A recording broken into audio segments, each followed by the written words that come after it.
Welcome to Inspired Living with Mark and Kim. Every Wednesday, Mark and Kim, along with their special guests, will explore thought-provoking topics and ideas that promote creativity, self-help, healing, happiness, and well-being to inspire you on your spiritual journey.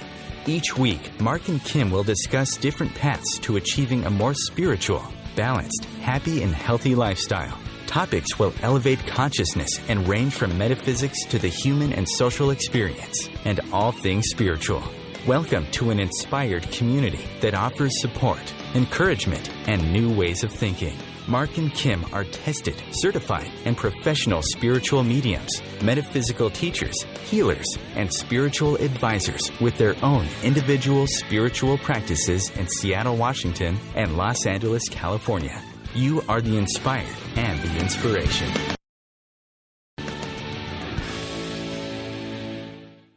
Welcome, welcome, welcome. This is Inspired Living with Mark and Kim on OmTimes Radio, the voice of consciousness. I am your host, Mark Lanehart, the intuitive prospector, broadcasting live from the shadow of the Space Needle in beautiful Seattle, Washington. I recently moved down into Seattle from the suburbs, so I am officially city living. And I just wanted to thank you for being with us today as an inspired listener. My co-host, Kim Falcon, founder of Love First, she's going to be joining us here shortly in a later section of the show. And let's see here, just looking at what is coming up for the hour. We're going to have just a fun, inspiring show.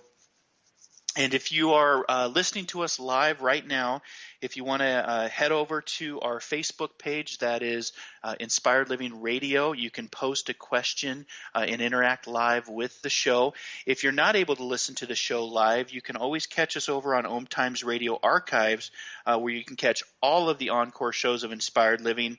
You can also catch any on-demand shows over on Podbean, SoundCloud, and YouTube. You can also catch up with us on social media. Like I said, our Facebook page, if you want to go there right now and interact with the show live, you can do that. You can ask questions of myself, questions for Kim, or questions of our special guest that I'm going to be bringing onto the air here in just a few minutes. You can also follow us on Twitter, Instagram, Google Plus communities. Just look for Inspired Living Radio or Inspired, the number 4 us, so Inspired for Us. So if you're just starting out your day, sitting down to lunch or winding down into your evening, sit back, relax, maybe even kick up your feet, and get ready for an hour of fun, knowledgeable, inspiring information as we discuss OmTimes Media, radio, and magazine with CEO and publisher Christopher Buck, who also serves as the CEO of Humanity Healing International. And right before I bring Chris on the air here, I wanted to remind all of our inspired listeners of our September positive affirmation. Every month we try to have a affirmation where you can say things to yourself as a reminder on a daily basis. The study shows if you do this for 30 days, you really can start to change your life, change the way you think, change the situations around you. And so this month we are honoring Dr. Wayne Dyer for the great work that he did for so many years. And the September positive affirmation is really the act of being inspired by some great purpose allows you to feel the essence of a spiritual being having a human experience rather than the other way around. And that's Dr. Wayne Dyer. And again, you're a spiritual being first. You came here, so you have a purpose. There's a reason that you're listening to the show. There's a reason that you're here. I always say life is an acronym, and that means learn it from experience. So, who is Christopher Buck? Well, let me give you a little bit of insight to the great work this gentleman is doing and a big reason for inviting him to be our special guest on Inspired Living today. And let me get his information here. Chris, are you on the line with us? I am. It's a joy to be joining you today. Well, welcome to the show. I'm just going to read. You are a busy man. I don't know where you find the time to do everything that you're doing, but I'm just going to let our listening audience out there have an idea of all the great work you're doing and how busy you really are. So Chris serves as the CEO of Humanity Healing International, and this is a U.S.-based 501c3 public charity. Chris is also the co-founder of Humanity Healing, the organization from which Humanity Healing International evolved. And if that doesn't keep you busy enough, you are also the CEO and publisher of OmTimes Media Incorporated and CEO of Humanity Healing Network Incorporated. And both of these companies are feeder corporations, which are for nonprofit companies wholly owned by a nonprofit company, in this case, Humanity Healing International Incorporated. Christopher's professional background is a mechanical engineer with an emphasis on machine design, in which you hold multiple patents. I'd be curious to talk about what patents you hold. His management background in the private sector has included large-scale project management, engineering manager of a department, plant manager of a manufacturing company, and as president of his own company, Buck Industries. In September of 2012, Mr. Buck was awarded the President's Call to Service Award by President Barack Obama in the Cooperation for National and Community Service. What a great award, especially received from the President. So welcome to the show, my friend. Well, thank you. As I said, it's a great joy to be here. Well, we're honored to have you on, and we're going to talk about Humanity Healing. We're going to be talking about all the great work you're doing with OmTimes Radio. One of the reasons that Kim and I decided to, switch over to OmTimes is because of all the great work that you're doing and that the network's doing and the lives that you're helping and changing. So tell us a little bit about what's going on with OmTimes Radio and where the network is going and the magazine. And oh goodness, it's things are exploding for the good right now. The magazine has been around since 2009. We originally started the magazine to raise awareness about our first project on Humanity Healing International, where we built a vocational training center for children displaced by the war in northern Uganda. That was our first project, and Humanity Healing or OmTimes was created to further that and to help us get the word out. And that went from one a month to two a month to three a month, and now we publish the magazine weekly, which is a little bit insane, but we're managing to keep it up. And as you mentioned, what we do and the reason for OmTimes, it's what's called a feeder corporation. And so all the funds that we generate through OmTimes and the other companies, we're able to transfer the profits tax free to our 501c3, and that's enabled us to expand and do more projects because it's we started Humanity Healing in a period of economic downturn, and donations are tight. Everybody's tight with their funds, so we had to come up with alternative ways to fund our projects because our goal is, of course, to do the good work. And you said this was in 2009, so this was right after what we now refer to as the Great Recession, correct? Exactly. Beautiful timing on our part. But then again, everything is in divine time. Exactly. I was just going to say that. Everything is divine timing. And so it's kind of a way of paying it forward, but doing it legally through the taxes is the way I'm kind of seeing that. Like you keep paying the work forward with different organizations, but impacting lives in different ways. Exactly. It's there's a lot of scrutiny on public charities. And so we have, particularly when you consider that some of our projects, currently Humanity Healing International has projects in Pakistan, in Nepal, and the bulk of our projects are in Uganda. But Pakistan raised a huge red flag. So we have to jump through lots of hoops for like Homeland Security to prove that, we're not, the money's not being diverted somewhere. What we've done there was actually a safe house for women and young girls who were at risk of some of the horrendous domestic violence that happens over there. We got started because of a case of acid throwing on a young woman. And, in that safe house, they're allowed to learn the skills that women in Pakistan are allowed. We're not allowed to, set up a school there. But we can provide vocational training for different women and projects there, and so that's been a challenge, particularly because of that environment. It's a lot easier to work in Uganda, although that in particular is a very heartbreaking project we have there. our number one project, or the one that's getting the most media attention. And I actually have a wonderful announcement. This past weekend, we rescued another child. But what we do is we rescue children from the hands of traffickers, albino children from the hands of traffickers, because in that part of the world, in sub-Saharan Africa, they sacrifice albinos and or use their body parts in magic rituals. It's such a difficult to grasp that this still happens in this day and age, but it still does. Yeah, we're very blessed here in the United States, and very sheltered from a lot of what's going on in the world out there, and bringing attention to that. And I think as we move forward, the world is becoming not only more connected, but more higher conscious thinking, and not putting up with a lot of those old traditions and rituals that make no sense. So I think it's important, Chris, for our listening audience to get a sense of where did OmTimes where did the concept come from? Did it come to you in a dream? Or were you just sitting one day and decided I wanted to do a magazine and a radio network? Where did the inspiration come to build OmTimes Media?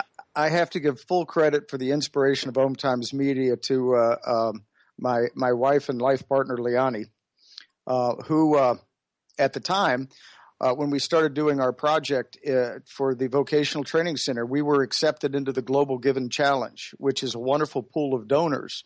But to be accepted there full time, you had to show that you could generate so many donors and so much in donations in order to make their cut. And so she went out to all the different other communities that spiritual communities and the like out there, looking for a public service announcement. Right. Well, let's pick that back up. We're going to go to our first break. We are on with Christopher Buck, CEO of OmTimes Media. We'll be back in 2 minutes. Thanks for listening.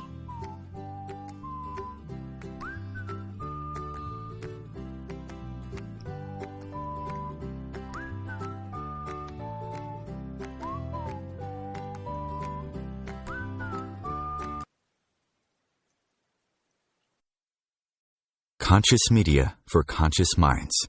OmTimes.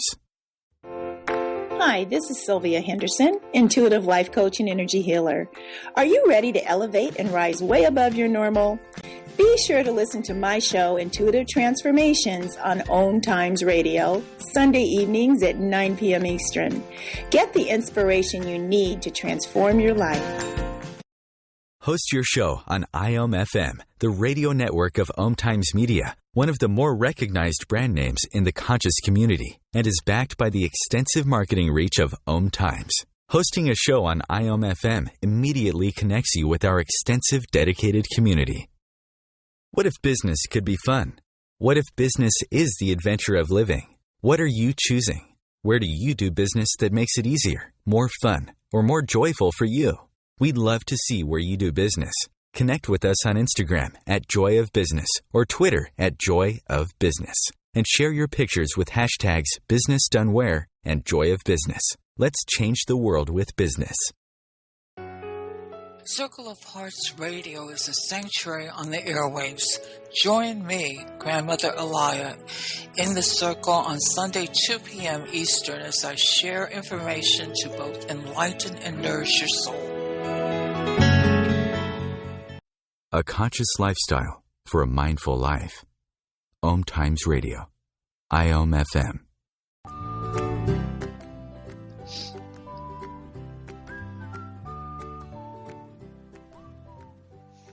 And welcome back to Inspired Living with Mark and Kim. We have special guest Christopher Buck, CEO of OmTimes Media and Humanity Healing. So you have two CEO positions, if that's not enough to keep you busy. My one question to you, Chris, is where do you find the time to do all this, my friend? We don't sleep much. I was going to say that's to be the CEO of one corporation is enough, but to have two, that's absolutely amazing. And before the break, we were talking about the foundation of where the creation of OmTimes Media came from, and you were talking about that, and just kind of bring that back for our inspired listeners on the whole concept of OmTimes Media and the birth of it. Well, what happened is, so Leonie and I went out to the different communities that we were part of or knew of, looking for public service announcement about this project, and we couldn't find a public service announcement or any place to run it. And one gentleman came back with us and said, I'll be happy to blast this out to my email list for $2,000. And at the time when we were working with the camps, in particular, we're working with the camp of Tego-2, which is outside of Gulu in northern Uganda. Mm-hmm. It cost us $5 to feed, clothe, and educate a child in the camp for a month. So you're looking at 400 kids for this email blast. And Leonie said, well, that's kind of a lot. How many people are on your list? And he came back and he said 2,000. And we kind of looked at each other and said, at the time, our community of Humanity Healing had 8,000 people in it. So Leonie's like, to heck with this. I'm going to start my own magazine. And she did. We were very fortunate at the time that we had a number of very good writers that were part of the community. One of those being Judith Orloff, who became our first cover. And the magazine took off. It's been a heck of a ride. We've been blessed to have a number of very interesting and fabulous covers over the years. Probably two of my favorites were in this last month in August. We were blessed to be a part of the rollout of the Pope's official biography. So we had Pope Francis on the cover, and also we're able to have the only print edition of the interview between the Dalai Lama and Larry King. Mm-hmm. So, as I said, we've grown quite a bit over the years that we've been in business with OmTimes. And let's go back to, so that was $5. Say that again for our listening audience. Because that's what we spend for a cup of coffee here in America, well, right? That's exactly right. And $5 fed, clothed, and educated a child in the camps. Now the camps are closed now. But that's all it took. And, at the time, my favorite thing to do in the morning, I was living down in Richmond where they have Hardee's restaurants. I guess out in where Kim is, they have Carl's Jr. But I used to love to stop and get a chicken biscuit on the way to work. And then if I was really feeling decadent, I'd swing by Starbucks and get a coffee frappuccino. Well, each of those is about $5. Mm-hmm. And I still love them both. But I get them rarely because when I look at those, I see a child. Wow. And so it changes your entire perspective.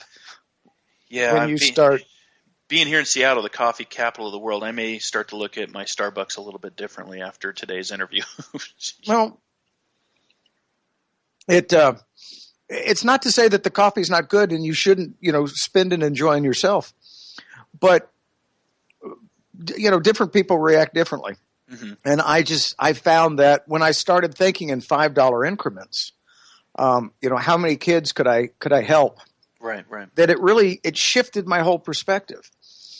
I had grown up, as a Boy Scout. I was an Eagle Scout, right? And public service was always something that we did. When my kids were little, I would take them down to the local, food shelter and that helped serve, people in need. And it was very important that you always had this public service aspect. That's how I was raised. But it's magnified so much more since we started this spiritual path and the spiritual journey that we've been on. Leonie and I, are proponents of the law of one. And so when we help somebody, we get questions like, well, why aren't you helping more at home? Why are you helping these kids in Africa? And the answer truly is that every single act of compassion, no matter where it occurs in the world, raises each and every one of us. Exactly. And when you look at it that way, it becomes your life shifts. So that's how we started the magazine. And then I guess the next follow up, because you'd mentioned this earlier, was what we're doing with the radio now. And back in January, on January 18th, we'd been looking for a venue to put hosts on for a couple of years, we didn't really want to do it ourselves. We just wanted somebody with a platform that we could promote our people on. And we never really found one that was thoroughly satisfactory for us. So ultimately, we decided to do our own, and we launched on the 18th of January with 10 hosts. We're close to 50 hosts now that are committed. We're in the process of rolling out 2 new stations to sit side by side with the one that we're broadcasting on right now. And things are growing like gangbusters. We're very excited because it extends our reach and the ability to share messages across the conscious community. So it's exciting times. It is, and it's also OmTimes. And it's also OmTimes. Yeah, and like I said, that's why Kim and I, we were the brand, what you stood for, the mission behind the brand is really why we decided to bring Inspired Living to OmTimes Radio, and we're very happy and blessed to be a part of this growing network. And you said you started with 10 and now close to 50. That's absolutely since January. That's amazing. Since January. Our goal is to have 100 by the end of the first year, and I think we'll do it. Congratulations. So we're going to be going to break here in a couple minutes, but before we do, I just want to remind our inspired listeners out there, if you do have any questions for myself, Kim, or Chris, please go to our Facebook page, Inspired Living Radio on Facebook, and post your question, and we will bring your questions live to air. And with that, Kim Thalken, founder of Love First in California, Encino, California, has made it to the show. Kim, welcome, welcome, welcome. Thanks, guys. It's so great to be here. I'm so sorry I'm late, but it's just what a blessing to be a part of this conversation. So, hi, Chris. Thank you for joining us. Hello to all the inspired listeners all over the world. Thank you for being with us today. And what an important topic that we're talking about as we talk about serving others and helping one another. And Chris, I caught the part where you said, yes, out here in California, we have Carl's Jr. It was kind of funny. But when you talk about $5 per child a month, that means $60 for you could feed a child and take care of one child, a human life for 1 year just with $60. That's really incredible. It really doesn't take much to make a significant difference. And one of the things that we found working over in places like Uganda is your dollar really goes a whole lot farther. Now, Sure. I will come out with a caveat right now for instance, with the albino rescue program. That's to sponsor a child, which puts them in a safe school and safe homes and an environment where they don't have to worry about the traffickers. That's $30 a month. But that's only $1 a day, which is still less than a cup of coffee. Particularly in Seattle, the coffee capital of the world. Absolutely. And I mean, $30 is nothing in the scheme of things, especially as we talk about the cost of living out here in LA. That's not much at all. And when we're talking about the importance of a life and saving a child from the atrocities that are really taking place over there, it's hard to believe that is actually happening in the world today. So $30 a month, wow, that's a blessing to be able to help a child. It truly is. And it's, what we're doing over there is it's one child at a time. We've got close to 40 children in the program now. It originally started 2 Christmases ago, and we'd gotten word. I had found out about the problem or the situation with the albinos, and when I was out in Uganda for our other project a couple of years ago, and I guess Christmas 2013, we received a word through our country director out there, Michael Sabidi, that. He had heard of 14 albino children on the run. And, what we could do. And essentially, Leonie and I looked at each other and it was like, this is our Christmas. And we spent everything we had, send it there, and send a team out to rescue the children.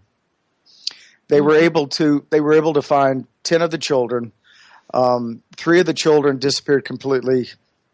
And the 14th, they found the head. Oh, goodness. I'm sorry. I still, no matter how many times I've discussed it, this particular project, when you lose a child, it bleeds your soul. Of course. And what a gift that you're giving, that there's people like you in the world and all of us that can contribute to helping people around the world. So I hear, Chris, I think I spoke with you myself. I saw a special on TV about that. And a mother had lost her. Oh gosh, she was put in the dilemma. Well, she was put in the situation of having to give up her child, or they were going to cut off her arms and her legs, and that's what they ended up doing because she didn't want to give her child up. And it was a beautiful ending to a story where they brought her here to the U.S. for prosthetic legs and arms, and she had talked about being able to embrace and hug her children again. Can we imagine that? I mean, as parents, as human beings, not to be able to hug and hold somebody that you love and you care about, it's unbelievable. It really is difficult to fathom that they take the hands of the albinos and they use that in a prosperity ritual. So you will become more prosperous if you've taken the hands of an albino person. That whole mindset is so foreign to the way we think, but it's out there.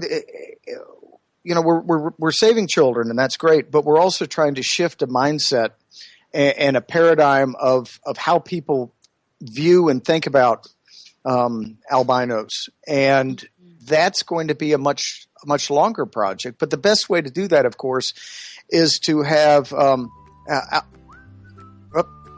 Well, we'll be back in 2 minutes. Stay with us. We're going to go to break and then continue on with this beautiful conversation.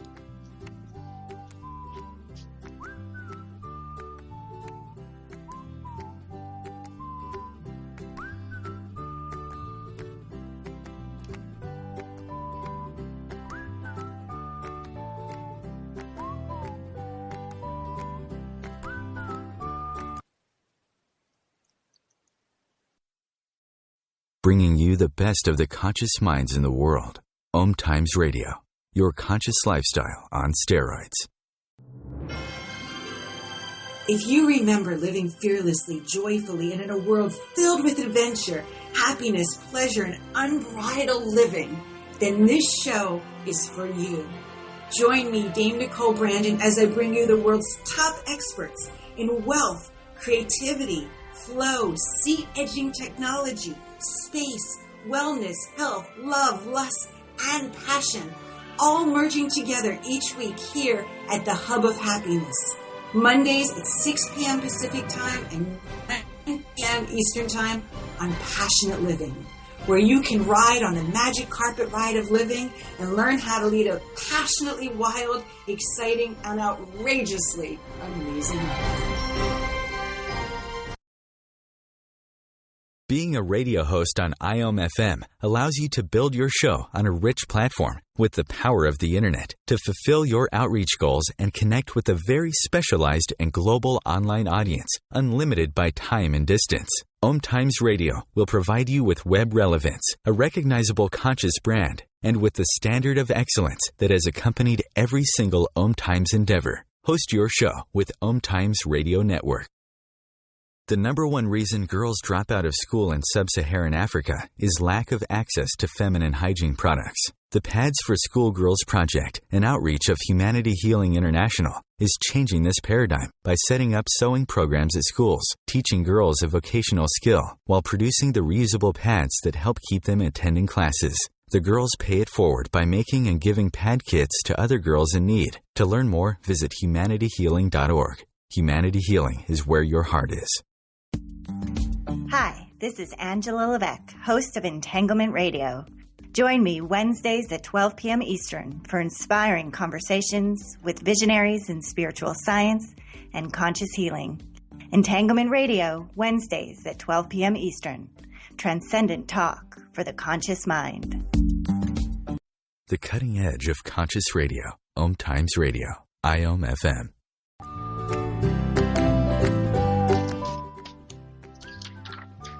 And welcome back, inspired listeners. Thank you for being with us here today as we interview Chris, the CEO of OmTimes Media, and we are just so happy to have Chris share his story with us, a moving story at that. Before we went to break, Chris, you were talking about saving the albino children, and some of them that were on the run, and some you were able to save some that had been lost. So to talk to us a little bit about the process, or how do you find out about these children in need? Because I know about a week ago you had mentioned that you saved one more child from being attacked with a machete, I believe. Yes. So how are you notified of these children, and then how do you find them and then ultimately save them? It can be a challenge. What the child you're talking about, Matthias, and his mother, Prosy, we've brought both of them into the program. Matthias is only 18 months old. Oh, my goodness. And what happened is they're in the rural parts of Uganda, which can be a challenge finding places. But what had happened is, she had given birth to Matthias. Of course, she had given the local perception was that she had given birth to a demon. The father left. The mother had to give up her two other children to family members because she had no income to feed them. Of course, nobody wanted the albino child, and Prosy has been shunned in that area. Some of the women, she would work, the most menial of labor out in the fields is what she was forced to do.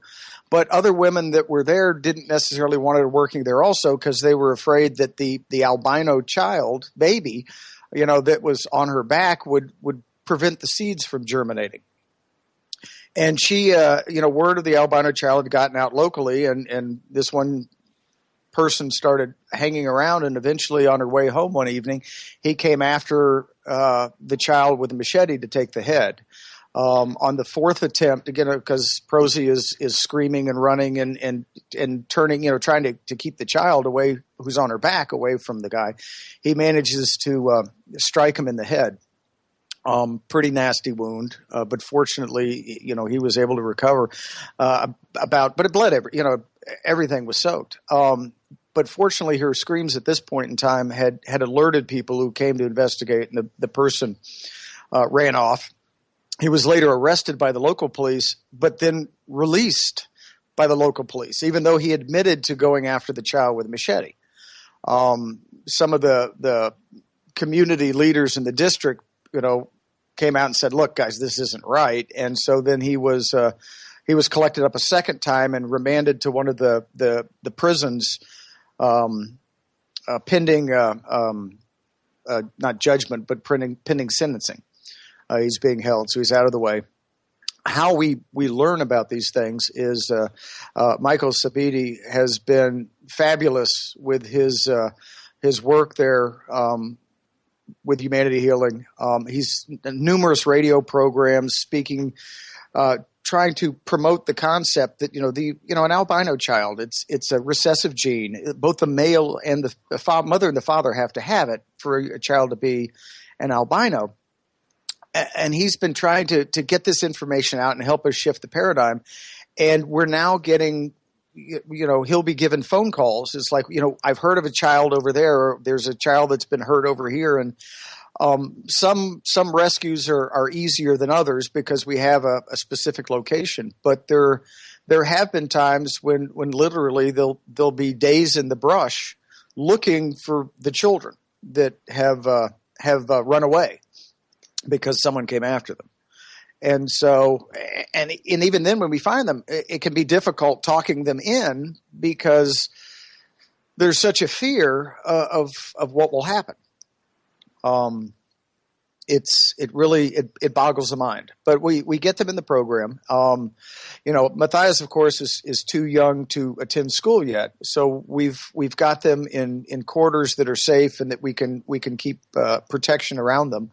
And the mother, we've actually enrolled her in part of the we have one of our other programs in Uganda is called the Pads for Schoolgirls program.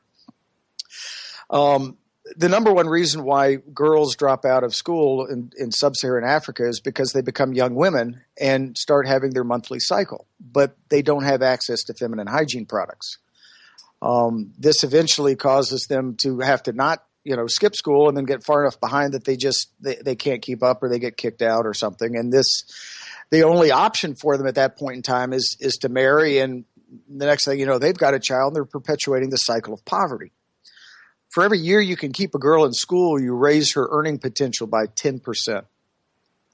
And so what we have done with this program is we install sewing machine modules, and we bring in an instructor, and we bring in the materials, and we train girls in seamstress skills. So that, first of all, there's a vocational training that they can use. It's a life skill, and to find employment in the future. But as their payment, for instance, of being enrolled in this program, and I use that term loosely, what they do is they make, as part of their training, they make reusable pad kits that then they give out, they pay it forward to other girls in the area that wouldn't or don't have the advantage of being part of the program or access to feminine hygiene products, so they can continue to go to school. We very much believe that there needs to be an act of service for every thing you receive over there, because it's many of our children have been torn from the fabric of society. They're war orphans. Their parents died of AIDS. They're albino children, and it is only through service to others that you build a sense of community. Mm-hmm. And that has, particularly in areas of Uganda where they had 22 years of civil war, there's areas that whole fabric of community has been uprooted and ripped out, and so it's being rebuilt now. And this is how we help with that.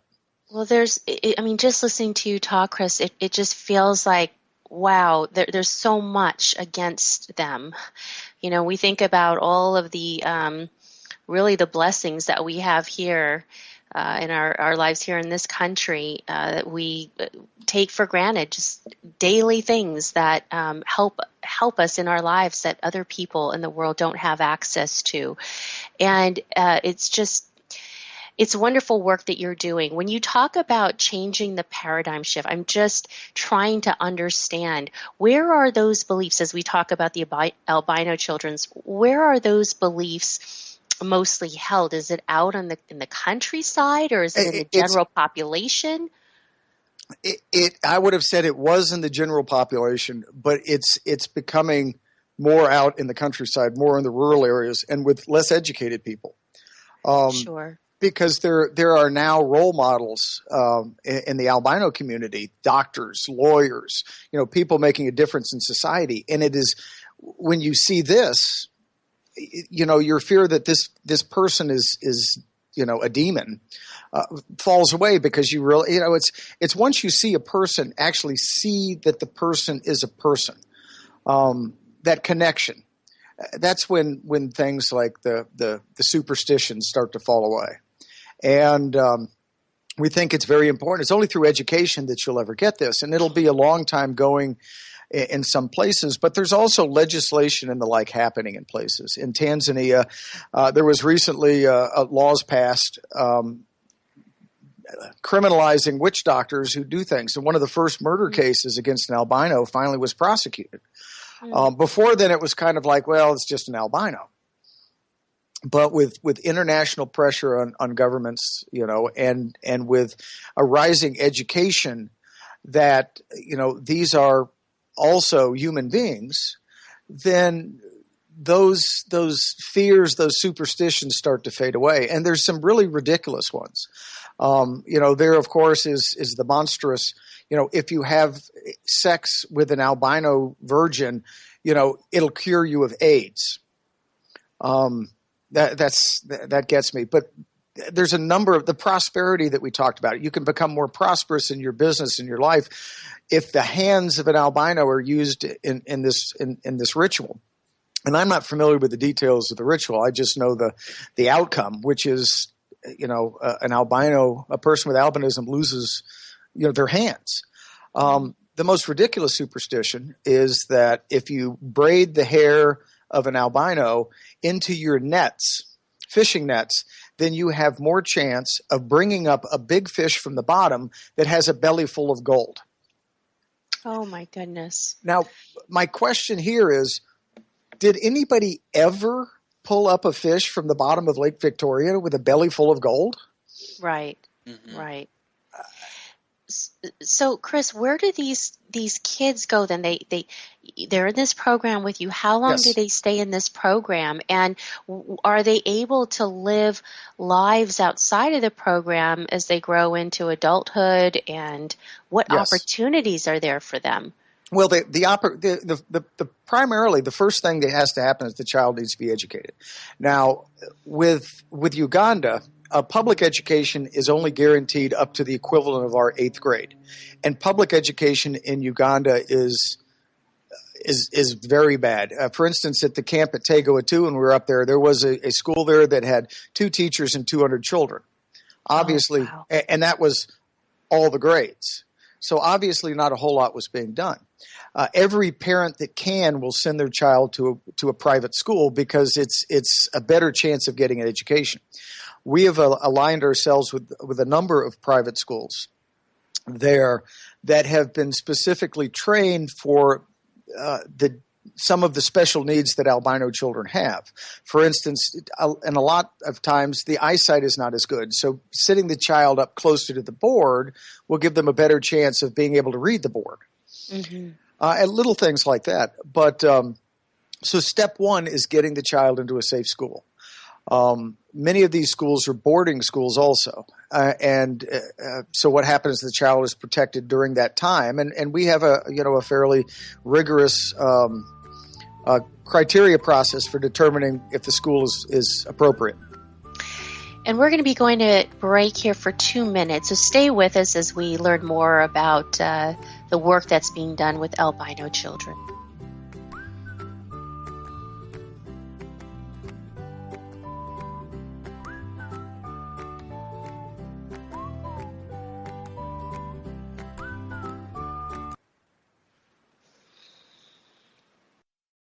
Your conscious connection to a more mindful world. OmTimes Radio. IOM FM.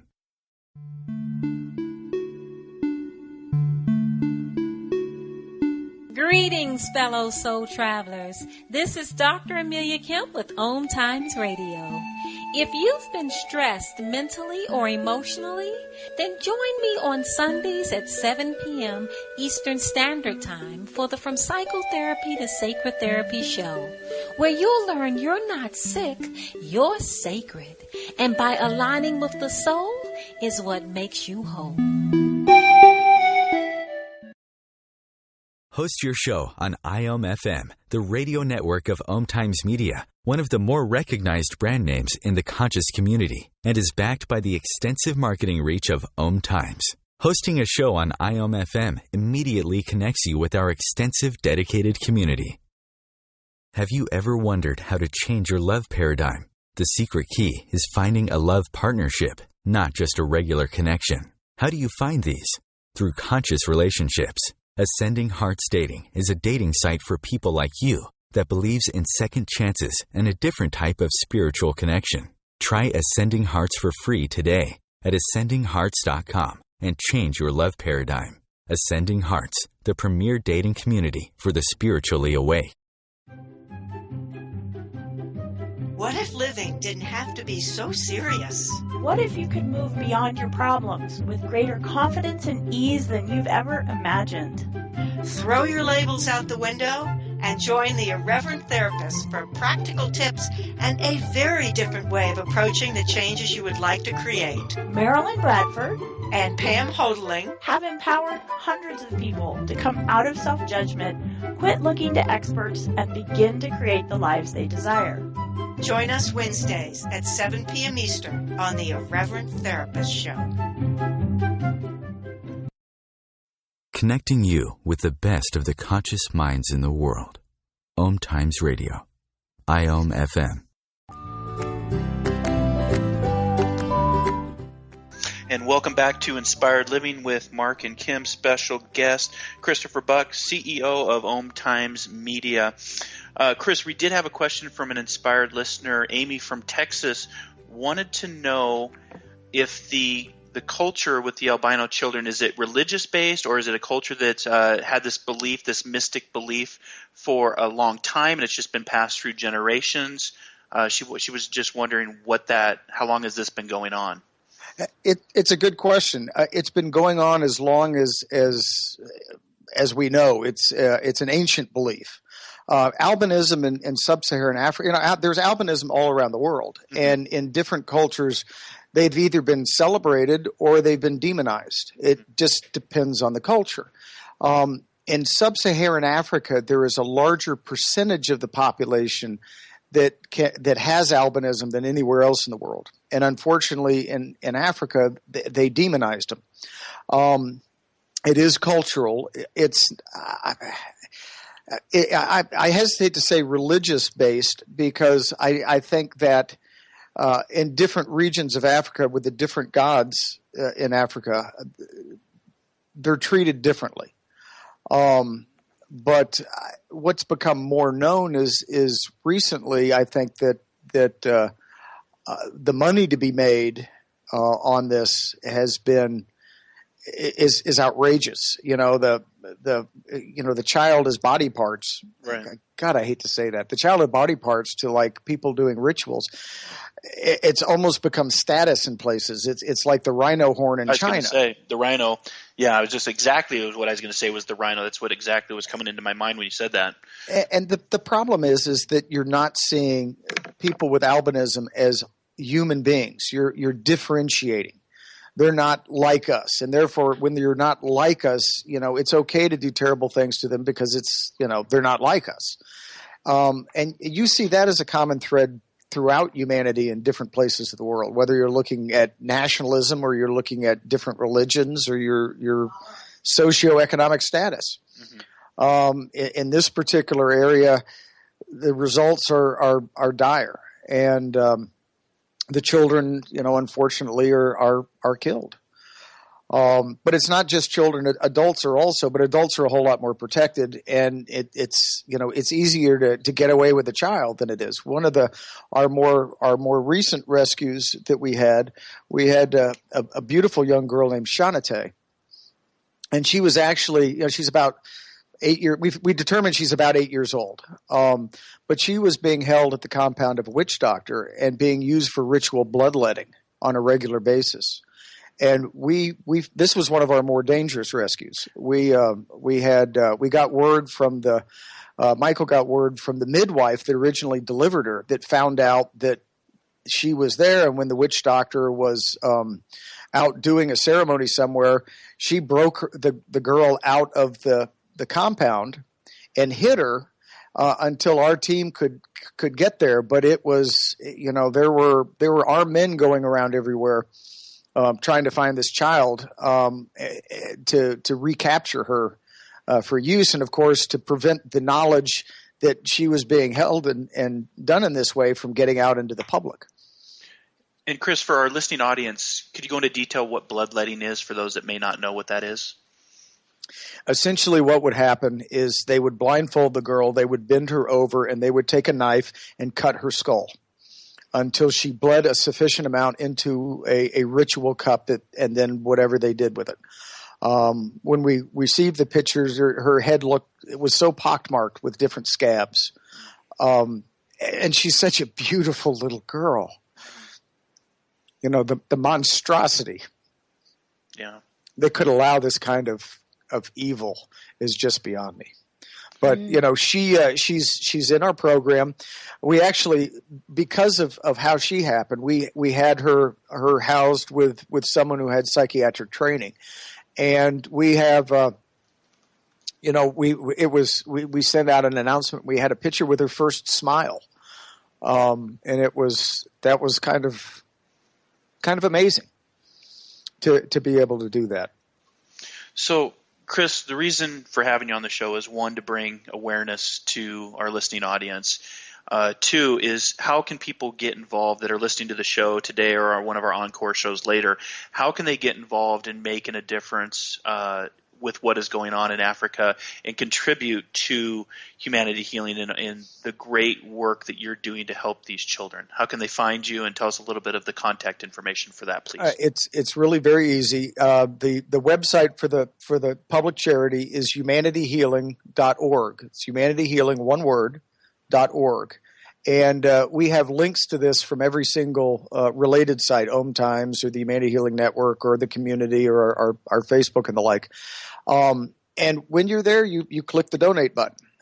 We choose to do on our website, we choose to do our donations through a company called Network for Good. They're also a public charity, but they exist to process donations. So they do it very easily and well. You immediately have your receipt, all the information you need for your taxes. And they take care of the credit card processing or this sort of thing. And you have the option of either a one-time donation or setting up a recurring donation, either monthly, quarterly, yearly, however. And they process all that, and it's done for 3%. But the thing we tell everybody is that 100% of the donations people give us at Humanity Healing goes to our project. And we can say this because OmTimes, for instance, covers all the operating expenses of the charity. So there are no, including like processing fees for donations. So 100% if a person donates $100, $100 goes to help these children. We cover everything else. Chris, question for you. When we talk about saving the life of a child, and we talked about $30 a month, $5 a month, if somebody chooses to donate, do they get to see the child that they're helping to? We haven't. They're helping. We haven't. Well, we're in the process right now of getting all the children up on the website. We do have to be careful about this because that's an identifiable. I mean, people can track down where our country headquarters is in Uganda. They know who's running the program there for us. So we do have to keep some level of secrecy as far as where our children are. Right. But we do send out pictures. We'll change the names and the like, but we try to be circumspect as far as doing it. There's not that many children, and Sure. we'll tell people privately. For instance, we recently had an incredible generous soul that saw that special you were talking about on air. He sent us a very generous donation. That the next day the word came in about Matthias, and so we were able to use that to rescue him immediately, and he's aware of it. But we don't publicly do a lot of that simply for the safety of the children. Sure. But as I said, it's like if there's more information over humanityhealing.org, and everything is helpful. A $30 a month sponsorship is wonderful, but even $5, $10, it all adds up. We routinely have to give malaria shot or treat the children for malaria in that part of the world. And that's a $15 charge. So there's which isn't included, but it's something that typically OmTimes will cover. But every bit helps. Every bit helps. And we are making a significant difference in the lives of these child. To see smiles on the face of children who have lived in fear their entire life that someone wanted to kill them. Just because, the color of their skin is amazing. But we do have, and I mentioned we have children of all ages. We have from 6-month-old Evelyn, which is our smallest, to Matthias, who we just got. We've got the education. Right now, most of the children are in primary school, but we also have secondary school. We have one girl that's finishing up the university in the capital. She was with our first batch of children that we rescued, and she's actually coming back to work in the program because she wants to give back to the organization in the community that helped her when she was in need. It's wonderful. So it's really we could grow a whole lot bigger. There's a whole lot more children out there that need help than we're covering or can cover right now. But we're growing, and we're taking on every child we can. And we do that with a generous donation of both dollars in financial contributions, but also in raising awareness, which is what you and Mark are so graciously doing today. Well, Chris, we just want to thank you for being on Inspired Living today. What a inspiring, healing message, and all the great work that you both are doing, both through OmTimes Radio, media, the magazine, Humanity Healing. Again, just thank you for being an awesome guest and just sharing these stories. And again, for the listening audience, you can go out to OmTimes Radio, humanityhealing.org, or Inspired Living for more information on this outreach program that is making a difference in the world. So again, Chris, thanks for being our special guest today. Thank you, Chris. Thank you for the opportunity of being here today. And Kim, believe it or not, it was a fast show. We're going to start winding down the show here. Anything coming up for you for your practice there in Encino, California with Love First? Well, yes, Mark. What's coming up for me is I get to meet you in person in a couple of weeks. Yes, we're going to travel all the way to North Carolina to finally meet in person, if you can believe that. I can't wait to see you in person. So that's what I'm looking forward to. Well, as you can start to hear the music, next week's guest is Dr. Jason Colton and Maria Colton. We're going to be talking about the micronutrient miracle. We hope that you will join us next Wednesday at 3 p.m. Eastern, 12 p.m. Pacific. Until then, be kind, be caring, be compassionate. Have a wonderful week, everyone. Namaste. Namaste.